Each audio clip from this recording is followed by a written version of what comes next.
politique qui n'acceptent pas l'ouverture, la discussion et tout simplement qu'on fasse notre travail, qu'on montre ce qui se passe réellement à Sciences Po. Ces militants-là, aujourd'hui, font partie de ce que j'appelle un totalitarisme du XXIe siècle. C'est-à-dire qu'aujourd'hui, s'en prendre à la liberté de la presse, s'en prendre à des journalistes, c'est ce qu'il y a de pire dans la démocratie, parce que c'est l'un des contre-pouvoirs essentiels dans nos démocraties libérales, nos démocraties d'opinion, qui permet justement le bon fonctionnement de la qualité du débat public et de la qualité, on va dire, de la représentation des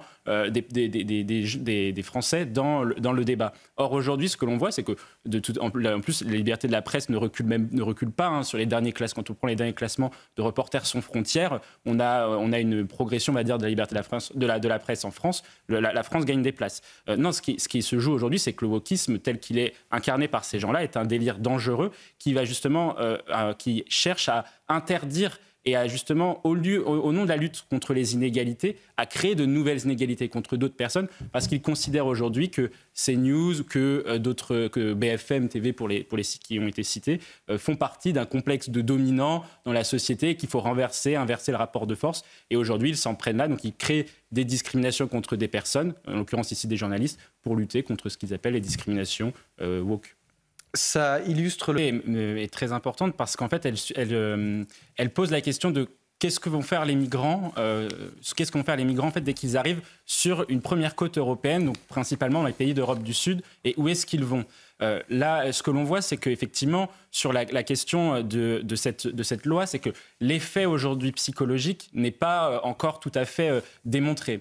En revanche, il y a quand même deux points qui sont importants. C'est que le premier point, c'est le premier article de cette loi qui considère, comme dans le droit australien, comme dans le droit nord-américain, notamment aux États-Unis, que dès lors que vous arrivez au Royaume-Uni, vous serez de manière illégale, vous ne serez jamais naturalisé, vous ne serez jamais régularisé. Donc ça, c'est un premier point qui permet de lutter contre l'appel d'air, ce qui n'est pas le cas aujourd'hui en France et dans une bonne partie des pays européens. Le deuxième point qui est important, c'est que Rishi Sunak, comme l'a dit Michel, c'est qu'il y a des élections législatives d'ici la fin de l'année et il veut lutter contre ce qu'on appelle l'impuissance publique en termes de politique migratoire. Or, aujourd'hui, ce que l'on voit, c'est que avec cette mesure-là, il sera en capacité, concrètement, depuis que la Cour britannique a tamponné cette loi, parce que le Rwanda est considéré maintenant comme un pays sûr par les autorités britanniques, il va pouvoir expulser, on parle d'à peu près 20 000 migrants aujourd'hui vers le Rwanda. Or, en ayant des premiers résultats qui seront positifs sur cette question-là, il va pouvoir justement limiter l'appel d'air. Ensuite, en termes de symétrie par rapport aux pays européens, il y a certains pays européens qui commencent à se doter de cette mesure-là. Le Danemark le fait grâce à sa clause d'opt-out par rapport au traité européen. Donc, ils vont essayer de mettre en place un accord migratoire avec le Rwanda, c'est en discussion. Et l'Italie a noué un accord de partenariat similaire avec l'Albanie en novembre dernier pour pouvoir expulser un certain nombre de migrants aujourd'hui qui sont sur les côtes italiennes vers l'Albanie, qui est un pays européen et un pays candidat à l'entrée à l'Union européenne et qui ne devrait pas poser de problème. Et la question, c'est est-ce qu'aujourd'hui, la Commission européenne autorisera et laissera les États souverainement, parce que c'est un enjeu de souveraineté nationale, maîtriser leur politique migratoire. Aujourd'hui, avec le pacte asile-migration, on n'en est pas tout à fait sûr. Ouais. Honnêtement, le soir. C'est davantage l'inverse. C'est là où on est en pleine inversion des valeurs. C'est que justement, le jeune, quand il a moins de 13 ans, ou même quand il a même moins de 18 ans, quand il est seul dans la rue, dans ce type de quartier-là, il est surtout en insécurité et il risque aussi lui-même de basculer dans la délinquance. Ça, c'est un premier état de fait. Et moi, ce que je note qui est quand même assez marquant de la part de ces collectifs et, comme l'a dit Michel, de ces partis politiques, c'est qu'ils sont en décalage profond avec les attentes des personnes, notamment dans ces territoires perdus. Pourquoi ? Parce qu'on l'a vu depuis l'été 2023 avec les émeutes suite à la mort de Naël, c'est-à-dire que il y a une partie des quartiers qui sont effectivement dans l'ultra-violence, l'ultra-délinquance, etc. Mais il y a aussi beaucoup de gens qui aspirent au changement et qui veulent justement en finir avec cette logique d'apaisement, en finir avec cette logique de culture de victimisation de la part de ces jeunes. Ils attendent des réponses qui sont beaucoup plus fermes. Et on l'a vu, lorsque l'État a mis les moyens, notamment les moyens en termes de police, pour pouvoir reprendre le contrôle sur les territoires perdus dans le cadre des émeutes, les gens ont plutôt bien accepté la présence policière et la présence des pouvoirs publics. Un dernier mot.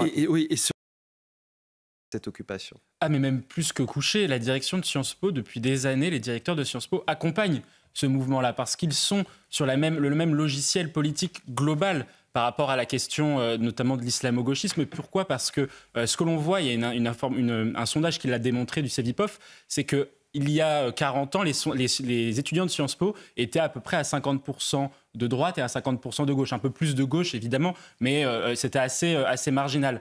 Aujourd'hui, il y a plus de 70% des étudiants qui sont de gauche. Et moi, j'étais à Sciences Po, donc je peux vous dire, il y a des sondages qui étaient faits sur les groupes Facebook, où on a des sondages entre tous les instituts d'études politiques, et on avait des taux de réponse à 60-70% pour Jean-Luc Mélenchon à la présidentielle de 2022, ou pour tous les partis d'extrême gauche. Donc ça montre bien que la direction, elle, s'est couchée, elle accompagne ces éléments-là, et ça montre que Sciences Po est plus globalement, l'université française aujourd'hui est gangrénée par l'islamo-gauchisme et le wokisme, et ça en fait un véritable danger pour l'éducation des étudiants dans notre pays.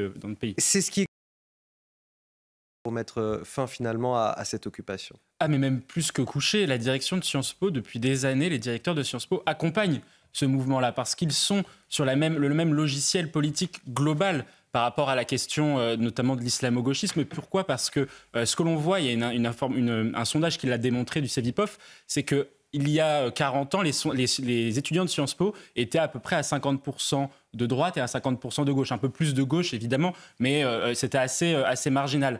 Aujourd'hui, il y a plus de 70% des étudiants qui sont de gauche. Et moi, j'étais à Sciences Po, donc je peux vous dire, il y a des sondages qui étaient faits sur les groupes Facebook, où on a des sondages entre tous les instituts d'études politiques, et on avait des taux de réponse à 60-70% pour Jean-Luc Mélenchon à la présidentielle de 2022, ou pour tous les partis d'extrême gauche. Donc ça montre bien que la direction, elle, s'est couchée, elle accompagne ces éléments-là, et ça montre que Sciences Po est plus globalement, l'université française aujourd'hui est gangrénée par l'islamo-gauchisme et le wokisme, et ça en fait un véritable danger pour l'éducation des étudiants dans notre pays. C'est ce qui explique qu'on ait